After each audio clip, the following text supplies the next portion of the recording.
तीसरे ही पर्ची से निकाली तो उस पर्ची पे लिखा था कि अपनी पुरानी बाइक देके आपका खानदान, आपकी फैमिली, इसके अलावा कोई रिलेशन डेवलप करने के लिए एक दूसरे पे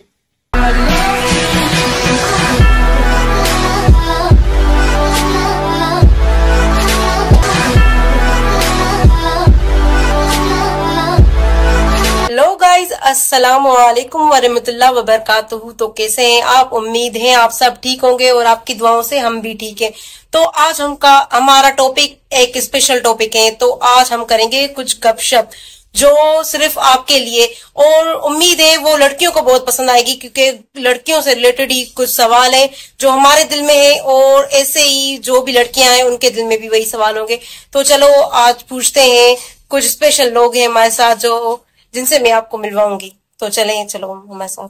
तो गाइस हमारे साथ है कुछ स्पेशल लोग, सुमाइला, अब्बू और संबुल। तो अब्बू से करना तीनों कुछ स्पेशल सवाल जो हर एक के लड़की के दिल में होते हैं, और काफी चीजें जो फेस करनी पड़ती है लड़कियों को, तो वही हम सवाल करेंगे ये आखिर क्या है। तो हम अब्बू से सवाल करते हैं। तो चलो स्टार्ट करते हैं। तो पहला सवाल होगा शुमाइला का अब्बू से। शुमाइला पूछे। तो वो मेरा पहला सवाल यही है कि एक फादर और उनके चिल्ड्रन जो है उनका रिलेशनशिप अच्छा कैसे हो सकता है, जैसे कि वो अपने फादर से अपने दिल की हर बात करे और इतना कॉन्फिडेंट है उनमें। तो आज मैं आपको बताऊंगा कि भाई बच्चों का अपने बाप के साथ किस तरीके से अच्छा रिलेशन डेवलप होता है। रिलेशन डेवलप करने के लिए एक दूसरे पे यकीन, भरोसा होना चाहिए, और एक दूसरे की मजबूरियों को भी अंडरस्टैंड करना चाहिए। अगर फॉर एग्जांपल एक छोटी सी आज मैं आपको कहानी बता रहा हूं, और ये कहानी एक बाप और बेटे की, ठीक है। तो आप इससे समझ जाइएगा कि इस कहानी के से आप लोगों को क्या सबक मिलता है और आप लोग क्या सीखते हैं। एक बेटा था, उसको अपने बाप से ना हमेशा शिकायत रहती। क्या शिकायत थी कि मेरा बाप मेरी ये जरूरतें पूरी नहीं करता, फिलहाल नहीं करता। वो अपने दोस्तों में जब जाता तो देखता कि मेरे दोस्तों के पास ये चीज है, मेरे दोस्तों के पास तो आईफोन है, मेरे दोस्तों के पास तो ये चीज है, मेरे बाबा मुझे वो लेके नहीं देते। तो एक दिन बेटे ने अपने बाप से कहा कि मुझे ना बाइक लेके दो। नहीं, तो बाप ने कहा बेटा मेरे पास तो इतने पैसे नहीं है कि मैं तुम्हें नई बाइक लेके दूं। एक काम करो कि मेरी जो पुरानी बाइक है ना, मैं ऑफिस किसी और तरीके से चला जाऊंगा, आप जो है मेरी पुरानी बाइक ले। तो बेटे ने कहा नहीं, मेरे दोस्त हैं वो क्या बोलेंगे, इतनी खटारा बाइक इस पे कौन जाएगा। बेटे ने कहा कि मैं नहीं, इस बाइक पे नहीं, मुझे नई बाइक चाहिए। ये वो सारा हंगामा कर दिया। खैर उसके बाप ने कहा भाई मेरे पास नई बाइक के पैसे नहीं है, मैं ये वो करके उसी बाप ने भी बात डाल दी। एक दिन इसके वालिद साहब और इसकी वालिदा शहर के लिए निकल गए कि हम जा रहे हैं कहीं मार्केट में कुछ लेने के लिए। तो पीछे से बेटे को गुस्सा आया। उसने कहा मेरे लिए तो इस घर में कोई इज्जत नहीं, मेरी तो कोई नहीं सुनता। तो बेटे ने क्या किया कि बाप का जो शूज था वो पहना, और बाप जाते जाते देखा कि बाबा की पर्स पड़ी हुई है, ठीक है, वॉलेट जो पड़ा हुआ वो भी उसने बेटे ने उठा लिया और कहा कि बस आज मैं इस घर से भाग के चला जाऊंगा, मैं दोबारा इस घर में कभी वापस नहीं आऊंगा, क्योंकि इस घर में मेरी कोई इज्जत नहीं है और मेरी कोई नहीं सुनता। बाकी सब लोगों के पेरेंट्स अपने बच्चों के लिए करते, मेरा बाबा मेरे लिए कुछ ही नहीं करता। तो शूज पहन के थोड़ा सा आगे गया तो लड़के को एहसास हुआ कि शूज जो था वो उसका जो सोल था नीचे से वो काफी हद तक ना फटा हुआ था। तो उसको लगा कि ये कैसा शूज पहन रहा है बाबा। उसने शूज उतारा, फिर पैदल थोड़ी देर चलने लगा। तो उसने लगा कि भाई मेरे पास बाबा का वॉलेट है, पैसे तो मेरे पास पड़े हुए हैं, तो मैं इससे जाके बहुत सारी खरीदारी कर लूंगा। तो जब थोड़ा सा आगे गया, लड़का थक गया था, बहुत गुस्से में था। तो एक जगह बैठ के उसने कहा कि बाबा का वॉलेट निकाल लूं, उसमें से पैसे निकाल लूं और बहुत सारी खरीदारी कर लूं। आज जो भी पैसा है बाबा का खत्म कर दूंगा और मैं उस घर में कभी नहीं जाऊंगा। तो जब उसने बाबा का पर्स अपने वालिद साहब का खोला तो उस पर्स में से सिर्फ 1000 रुपए निकला और बाकी बहुत सारे पेपर्स पड़े हुए थे। पर्स तो भरा हुआ था लेकिन पेपर से भरा हुआ था। उसने एक पेपर खोला तो उस पर लिखा हुआ था कि भाई घर का जो आपने राशन लिया है उसका इतने पैसे हैं और इतने पैसे बैलेंस में आपने देने हैं। तो उसको लगा कि बाबा जो है वो राशन उधार भी लेके आया है। फिर उसने वो बिल साइड में किया। फिर दूसरा बिल देखा तो बिजली का बिल था जो कि अभी तक इसके बाप ने नहीं भरा था, तो वो भी साइड किया। तीसरा गैस का बिल था जो कि इसके बाप ने अभी तक नहीं भरा था, तो वो तो अब लड़के को एहसास हुआ कि मेरे बाप के ऊपर कितना बर्डन है। और जब तीसरे ही पर्ची इसने निकाली तो उस पर्ची पे लिखा था कि अपनी पुरानी बाइक देके नई बाइक ले लें। तो इसने पूछा कि बाबा सुबह सुबह अपनी पुरानी बाइक लेके कहीं यहाँ तो नहीं गए? तो पुरानी बाइक देके अपनी वो मेरे लिए नई बाइक लेने गए। लड़के के आंखों में आंसू आ गए कि मेरा पापा मेरे लिए इतनी बड़ी कुर्बानी देने गया। जल्दी से लड़का भागा घर की तरफ। जब घर गया तो माँ बाप तो अभी तक नहीं आए थे। फिर लड़के ने देखा कि उस रिसिप्ट पे एड्रेस क्या लिखी हुई है, तो जो एड्रेस लिखी हुई थी वो उस दुकान पे एड्रेस पे चला गया। जब उस दुकान पे गया तो देखा कि इसका बाबा और दुकानदार आपस में बातें कर रहे हैं और इसका बाबा उसको अपनी पुरानी बाइक देके इस बच्चे के लिए अपनी नई बाइक ले रहा था। लड़का गया और अपने बाप के पांव पे जाके गिर गया और माफी मांगने लगा कि बाबा मुझे नहीं पता था कि आपके ऊपर इतनी जिम्मेदारियां हैं, आप मेरे लिए अपनी ख्वाहिश अपनी सहूलत कुर्बान कर रहे थे। यानी कि मुझे शर्मिंदगी हो रही है कि मैंने किस तरीके से आपके साथ ऐसा बिहेव किया। और फिर लड़के ने अपने बाबा से माफी मांगी। तो अगर पेरेंट्स और बच्चों में अच्छे ताल्लुकात होना चाहिए तो उसकी मेन वजह यह है कि बच्चों को पेरेंट्स की मजबूरियां समझनी चाहिए कि भाई ऐसा तो नहीं है कि मेरा बाबा सब कुछ होते हुए मुझे नहीं देता। ऐसा कैसे हो सकता है कि आपके बाप के पास सब कुछ हो और आपको कुछ भी ना दे? बेचारे के पास हो सकता है कुछ ना हो, कोई मजबूरी हो, घर के खर्चे हो। और इसी तरीके से बाप को भी ये समझना चाहिए कि मेरे बाप बच्चों की जो छोटी छोटी ख्वाहिशात हैं, अगर मेरे कुछ थोड़े से करने से उनकी वो ख्वाहिशात पूरी होती है तो मुझे उनकी ख्वाहिशात पूरी करनी चाहिए।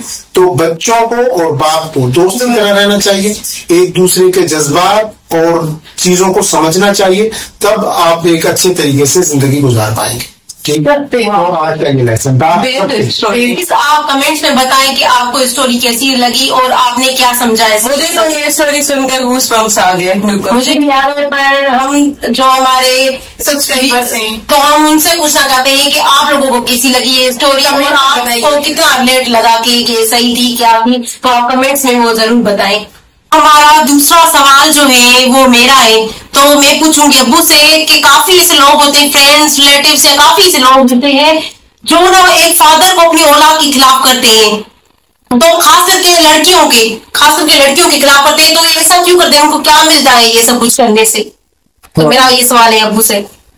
भाई देखें, बात ये होती है कि हमारे ज्यादातर मैं ये कहता हूं कि आपके जो खिलाफ होते हैं ना, जो आपके अगेंस्ट होते हैं, वो आपके ज्यादातर होते हैं रिश्तेदार या वो लोग जिनके साथ आपके ताल्लुकात होते हैं, जो आपको पहचानते हैं। अब एक बंदा जो आपको या कोई फैमिली जो आपके वालिदैन को आपके अगेंस्ट कर रही होती है कि नहीं इनको ये अपॉर्चुनिटी ना दो, अपने बच्चों को ये करने मत दो, तुम्हारी बेटियां बिगड़ रही हैं, ये क्या कर रही हैं, वो क्या कर रही हैं। एक्चुअली उन्होंने अपने बच्चों की तो जिंदगी पहले से ही तबाह बर्बाद की होती है, तो उनको ये लगता है कि अगर इसके बच्चे बाहर निकल गए, इसके बच्चे कामयाब हो गए, तो फिर हमारे बच्चे आखिर में हमें बोलेंगे कि देखें उसके बच्चे कामयाब हो गए, उसके वालिदैन ने अपने बच्चों पे देखो काम किया, आपने हमें जिंदगी में क्या दिया। तो उससे बचने के लिए कि कल को हमारे बच्चे हमारे अगेंस्ट ना हो जाएं, वो आपके पेरेंट्स को भी ये बताते हैं कि आप अपने बच्चों को भी कुछ ना करने दो, ना उनकी ख्वाहिशात पूरी करो, ना उनके ड्रीम्स अचीव करने दो, ना उनको ऐसी कोई आजादी दो जिससे कि वो जिंदगी में कुछ हासिल करें।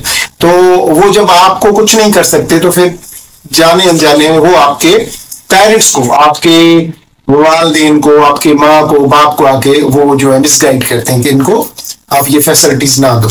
इस वजह से जो है वो बच्चे जो है वो पेरेंट्स जो थोड़े बेवकूफ होते हैं वो आ जाते हैं, वो बेवकूफ होते हैं ना, वो असल में उनको ये लगता है कि मेरे बच्चों का जो हमदर्द है ना वो मुझसे ज्यादा मेरा रिश्तेदार है।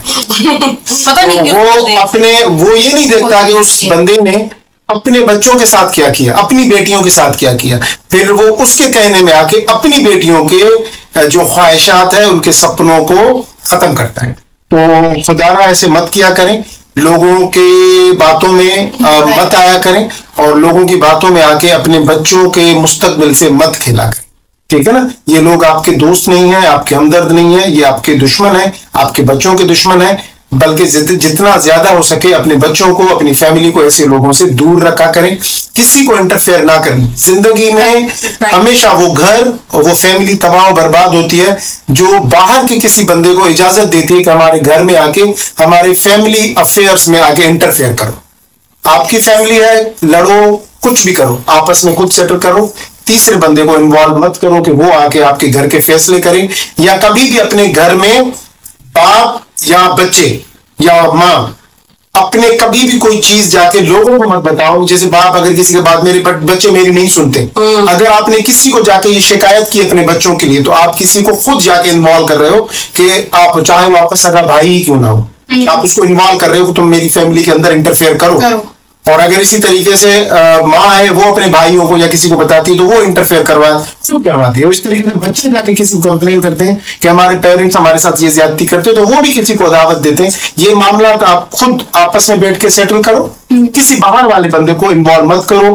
करोगे तो घर टूट जाएगा, सपने टूट जाएंगे, आपकी जिंदगी, आपके बच्चों की जिंदगी बर्बाद हो जाएगी।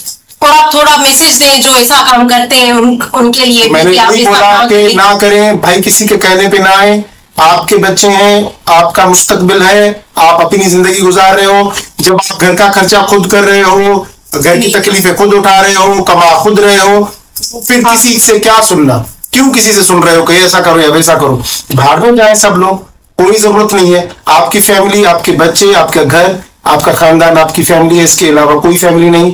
हर कोई अपनी फैमिली के लिए सोच रहा है, तो आप सिर्फ अपनी फैमिली के लिए सोचें, और बस यही आपके हमदर्द हैं, यही आपके मुखलिस हैं। बिल्कुल सही कहा अब्बू आपने।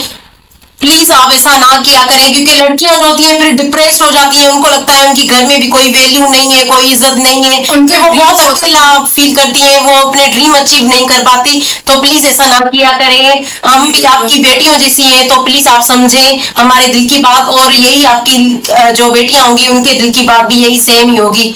तो प्लीज आप समझे, और हमें अच्छा लगता है ये मतलब ये चीजें डिस्कस करने में, क्योंकि बहुत सारे लोगों की इससे हेल्प होती है। और प्लीज आप ध्यान दीजिए हमारे अल्फाज में जो हम कह रहे हैं, तो आप उनको समझें। Thank you.